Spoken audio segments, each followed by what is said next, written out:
Fish market போயிட்டு வந்ததுக்கப்புறமா எங்கள் அம்மாச்சி உப்பு கறி செஞ்சு கொடுத்தாங்க. சிக்கன் உப்பு கறியில் கடாய் சோறு செஞ்சு எல்லாருக்குமே வந்து உருண்டை பிடிச்சி கொடுத்தாங்க. செம்ம டேஸ்ட்டாக இருந்துச்சு.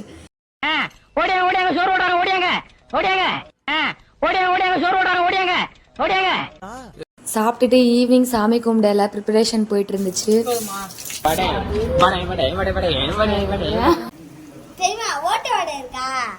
தம்பி காமெடி வேண்டாம், நான் சொல்லிட்டேன். நானு காமெடி பண்ணாதன்னு சொல்லியிருக்கேன் நானு.